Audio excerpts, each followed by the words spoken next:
महाराष्ट्रामध्ये महाविकास आघाडी आणि महायुतीच्या निमित्तानं जोरदार घमासान बघायला मिळालं। या लढाईमध्ये महाविकास आघाडी महायुतीवरती वरचढ ठरली आहे। बघूया।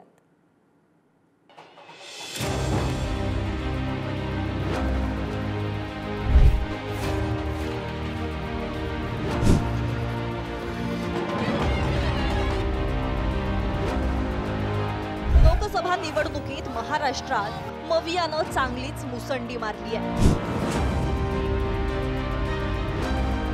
48 जागांपैकी 30 जागा जिंकत महायुतीला धोबीपछाड केलंय, तर 44+ टार्गेट ठेवणाऱ्या भाजपच्या स्वप्नांना मोठा धक्का बसलाय। महाराष्ट्रात मवियाने 30 जागांवरती विजय मिळवलाय, तर महायुतीने 17 जागांवरती विजय मिळवलाय आणि इतर 1 जागा। मुख्यतः महाराष्ट्राच्या जनतेचे आवाज आणि या निवडणुकीच्यासाठी राष्ट्रवादी काँग्रेस पक्षाच्या सर्व थरातल्या कार्यकर्त्यांनी जे अतिशय कष्ट घेतले त्याच्याबद्दल संघटनेच्या वतीनं आम्ही कृतज्ञता व्यक्त करतो की हा निकाल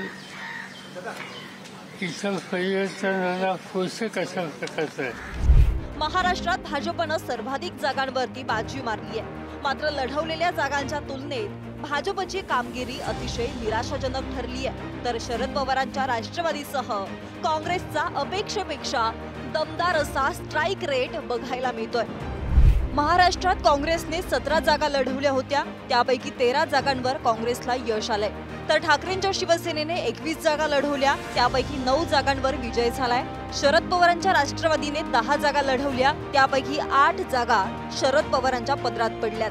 भाजपने एकूण 27 जागा लढवल्या होत्या, त्यापैकी 9 जागांवर भाजपला विजय मिळवता आलाय, तर शिंदेच्या शिवसेनेने 15 जागा लढवल्या होत्या, त्यापैकी 7 जागांवर शिंदेच्या शिवसेनेचा विजय झालाय आणि अजित पवार गटाने 4 जागा लढवल्या होत्या, त्यापैकी केवळ 1 जागेवर अजित पवार गटाचा विजय झालाय आणि अपक्ष 1 जागा।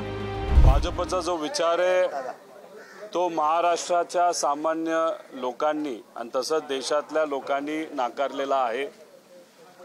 पुढच्या 2-3 दिवसामध्ये फार वेगळं समीकरण आपल्या सर्वांना बघायला मिळेल असं कुठेतरी मनामध्ये वाटतंय।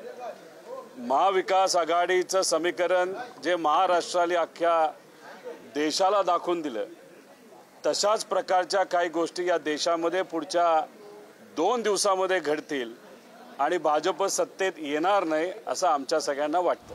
2019 मध्ये काँग्रेस राष्ट्रवादीची आघाडी आणि शिवसेना भाजपा युती एकमेकांविरोधात लढली होती, पण यंदा पक्षातील फाटाफुटीमुळे मविया विरुद्ध महायुती असा सामना रंगला। शिवसेनेसह राष्ट्रवादी आणि काँग्रेसमधील पडलेली फूट मवियाच्या विजयात महत्त्वाचा फॅक्टर ठरल्याचं दिसतंय।